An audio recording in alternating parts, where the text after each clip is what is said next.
Hai, welcome to Hydro Farm TV. Nama saya Wirawan. Hari ini kita bicarakan judul yang paling populer, yaitu adalah multivitamin.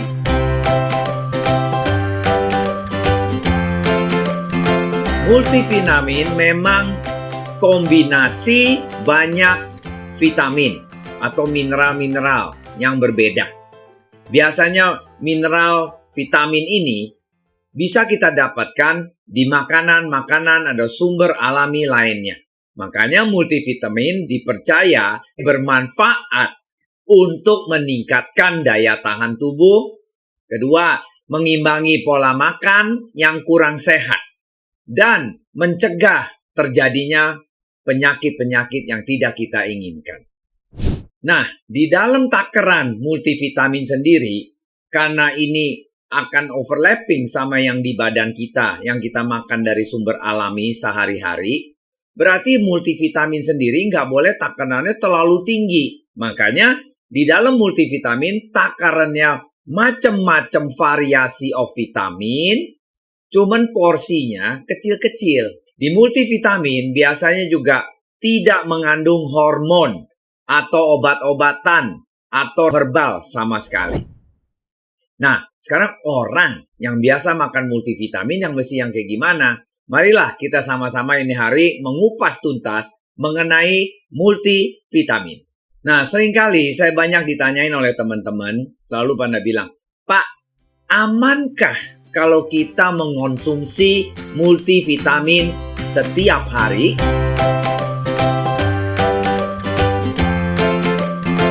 Ini pertanyaan yang bagus. Marilah kita jawab ini ya. Nah, menurut dari pakar diet dari Cleveland Clinic, Miss Anna Taylor, dia bilang gini, multivitamin bukan cara terbaik untuk memenuhi asupan nutrisi atau vitamin yang kita butuhkan setiap harinya. Jadi makan multivitamin bukan adalah alternatif untuk menggantikan kita makanan setiap harinya. Ahli penyakit dari Profesor Raul Ceballos, dia bilang bahwa bagaimanapun multivitamin tidak akan menggantikan manfaat pola makan sehat kita. Jadi yang paling terbaik adalah makan yang benar, makan yang seimbang, makan yang sehat, daripada kita ini hari mengandalkan multivitamin untuk menggantikan vitamin yang kita seharusnya dapat dari makanan alami. Nah, sekarang harus kita ingat bahwa suplemen bukan sebagai penggantinya obat-obatan. Juga bukan penggantinya makanan sepenuhnya.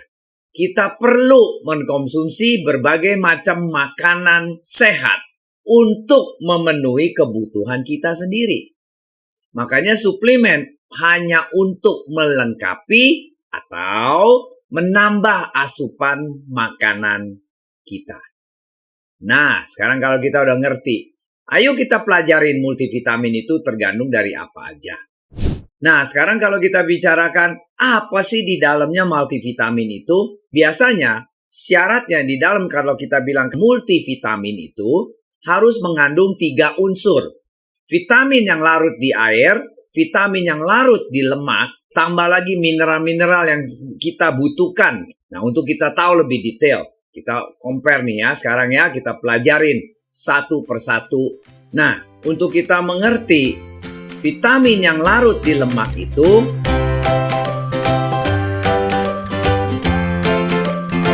biasanya kita sering bicarakan vitamin A, D, E, K. Sekarang kita kupas nih ya, vitamin A sendiri itu diperlukan tubuh secara normal. Dari kulit, dari penglihatan, dan perkembangan tulang-tulang kita, vitamin A.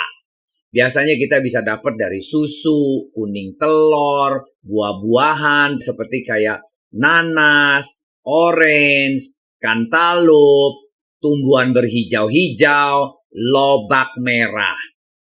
Nah, vitamin D sendiri itu diperlukan pertumbuhan untuk tulang dan gigi. Membantu penyerapan kalsium dalam tulang kita. Nah, biasanya ada di macam-macam tumbuhan, di macam-macam makanan, atau dari sinar matahari. Nah, itu sinar matahari yang namanya UVB, ultraviolet B, yang biasanya dari jam 10 sampai jam 12 pagi hari, itu yang bisa menghasilkan vitamin D buat badan kita. Atau kita bisa dapat dari makanan. Yaitu apa? Makanannya dari susu, minyak ikan cod, salmon, kuning telur, dan mentega. Vitamin D ini sekarang lagi banyak didebatkan di market, di pasaran, bahwa orang harus makan D3 lah, K2 lah, dan macam-macam. Ya, ini karena untuk meningkatkan daya imun sistem kita, at the same time juga untuk kita kuatkan tulang-tulang kita dan kesehatan kita. Nah, selalu vitamin D dikawinkan dengan vitamin K. Kalau kita lihat vitamin K itu untuk pembekuan darah. Nah, di dalam vitamin K itu kita bisa dapat dari lemak, dari gandum, dari alfalfa, sayur-sayuran yang herbal alfalfa, juga dihasilkan banyak dari bakteria usus kalau kita bilang. Nah, vitamin E itu diperlukan untuk antioksidan, melindungi dinding sel, dan pembaikan luka. Kalau kita ada minum vitamin E, itu untuk baikin luka kita dan kulit-kulit kita juga. Nah, biasanya hampir di semua buah-buahan, sayur-sayuran, minyak sayuran, semua ada. Makanya di dalam vitamin A, E, D, K, itu adalah vitamin yang larut di lemak. Kita sekarang lihat lagi vitamin yang bisa larut di air.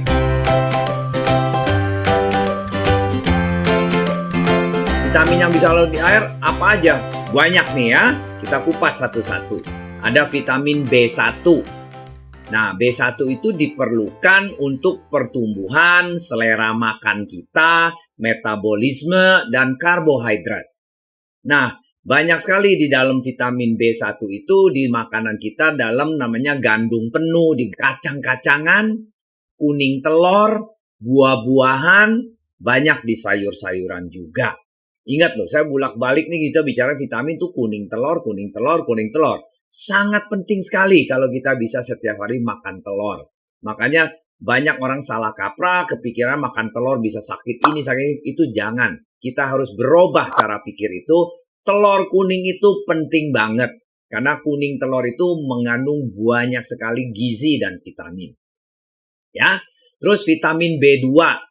Nah, itu diperlukan untuk pertumbuhan dan metabolisme sel kita. Bisa dapat dari mana sehari-hari kita makan vitamin B2? Itu dari hati, dari daging ayam, daging telur, susu, sayuran hijau.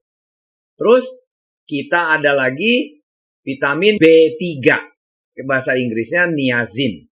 Niacin itu diperlukan untuk fungsi neurologi, syaraf, ya, sistem pencernaan, kesehatan kulit, itu dibutuhkan. Bisa dapatnya di mana? Sumbernya biasa dari hati, dari daging, dari ayam, dari sayur-sayuran hijau. Ya, terus ada lagi vitamin B6. Ya, diperlukan untuk metabolisme protein, penghasilan sel darah merah. Dan bisa dapat sumbernya dari banyak daging, ikan, ayam, sayur-sayuran, dan buah-buahan. Nah, satu lagi yang penting adalah vitamin B12. Itu diperlukan untuk fungsi syaraf kita, pembentukan DNA, sel baru, dan mencegah anemia. Anemia itu orang yang kekurangan darah. Nah, biasanya kita bisa dapat sumbernya itu dari sayur-sayuran hijau, jeroan, daging, dan makanan laut. Terus, kita juga bisa dapat lagi vitamin C yang larut di air. Vitamin C setiap orang udah tahu pentingnya vitamin C untuk ini hari, untuk kita kuatkan imun sistem. Itu pembentukan tisu penghubung antara sel mengekalkan protein untuk kestabilan sel kepada membran. Itu bisa sumbernya kita dapat dari kubis, lobak merah, jus jeruk, dan lettuce, seledri, ya, bawang besar, dari tomat, buah-buahan yang asam-asam seperti kayak lemon, lime, dan lain-lainnya. Jeruk lebih banyak variasinya, ya, untuk sumber-sumbernya, dan itu untuk keseluruhan badan kita memang kita butuh vitamin C setiap harinya. Terus terakhir kita ada namanya folic acid. Folic acid itu diperlukan untuk pembentukan DNA dan sel baru, terutama sel darah merah. Sumbernya dari mana kita bisa dapatkannya? Sayuran hijau, dari biji-biji, kuaci, atau biji-biji labu, jus, jeruk, dan hati atau jeroan. Ada lagi namanya di dalam vitamin yang bisa larut di air, yaitu pantothenic acid. Itu adalah untuk menjaga metabolisme tenaga. Sumbernya kita hampir di setiap makanan pasti ada lah pantothenic acid-nya. Ada lagi yang namanya biotin. Biotin itu diperlukan untuk metabolisme tenaga kita, dan itu hampir di setiap makanan juga ada. Plus juga ada di dalam bakteria usus kita sendiri. Nah sekarang ini yang ketiga. Jadi di dalam multivitamin ada unsur yang mineral.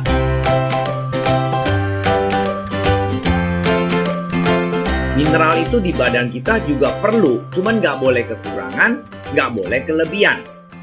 Nah bedanya kalau yang tadi vitamin yang bisa larut di air, itu kalau kelebihan bisa dibuang. Kalau yang larut di minyak, kelebihan juga nggak susah dibuangnya, biasa numpuknya di liver kita. Sekarang kita bicarakan mineral yang tidak boleh kelebihan dan tidak boleh kekurangan. Biasanya mineral apa aja yang penting dalam tubuh kita itu kita tidak sadar kita pada makan mineral. Sampelnya yaitu kromium. Kromium diperlukan untuk menormalkan gula di dalam darah kita. Sumbernya dari mana? Biasa dari daging, makanan yang belum diproses, lemak, minyak, sayuran juga bisa dapat kromium. Mineral yang kedua adalah koper. Koper diperlukan untuk pembentukan sel darah merah dan tisu-tisu darah kita. Nah sumbernya biasanya dari daging, makanan laut, kacang-kacangan. Terus ada lagi fluorin. Fluorin itu struktur gigi kita supaya kuat, bagus. Biasanya sumbernya dari mana? Makanan laut. Terus hati, daging, itu banyak sekali untuk kita punya kesehatan mineral-mineralnya. Ada lagi manganis. Manganis diperlukan untuk sintetis DNA, RNA, dan protein. Sumbernya dari mana? Kita bisa sumber dari gandum, buah-buahan, dan sayur-sayuran. Terus selenium. Selenium diperlukan untuk melindungi lipid pada sel membran, protein, dan mencegah proses oksidasi. Nah sekarang, sumbernya dari mana? Biasanya yang kita sering makan sumber dari brokoli, sayur-sayuran. Terus ayam, timun, kuning telur, bawang putih, hati, susu, cendawan, bawang besar, makanan laut, dan ikan tuna. Cuman bukan ikan tuna kalengan, ikan tuna yang fresh. Ya, terus kita perlu juga zinc. Kalau bahasa Indonesia seng ya, diperlukan untuk sintetis protein DNA dan RNA. Terus sumbernya dari mana? Daging lagi, tiram, makanan laut, susu, kuning telur. Jadi ini beberapa komponen yang kita anggap penting banget. Mestinya walaupun diklaim multivitamin itu bermanfaat untuk menjaga kesehatan dan mencegah terjadinya penyakit, sebenarnya konsumsi multivitamin itu tidak selalu dibutuhkan. Kenapa? Karena kalau kita udah menjaga pola hidup makan sehat dan hidup sehat dan tidak memiliki penyakit, kita nggak perlu makan kok. Multivitamin nggak perlu. kita sudah dapat dari sehari-hari dari makanan yang sehat itu. Selama kita bisa makan normal, bisa sehat, kita tidak perlu makan multivitamin. Selain kepada orang yang memiliki penyakit yang tertentu, yang nggak bisa macam-macam, yes, kita perlu dibantu dengan multivitamin. Siapa aja yang butuh itu? Marilah kita lihat ya. Nah, bila Anda suka video ini, berilah kami banyak jempol. Dan klik subscribe di video channel kami, share kepada teman-teman yang mungkin mereka membutuhkan informasi ini untuk kesehatan keluarganya. Dan ketik www.hydrofarm.co.id bila Anda perlu informasi lebih lanjut. Dan ketik pula di channel kami ini bila ada pertanyaan atau suggestion, kelemahan, kekurangan, kelebihan, apa yang kita bisa perbaiki di dalam video channel kami ini. Nanti kalau ada pertanyaan, saya yang akan satu persatu menjawabnya. Good in, good out. Sampai jumpa. Thanks for watching.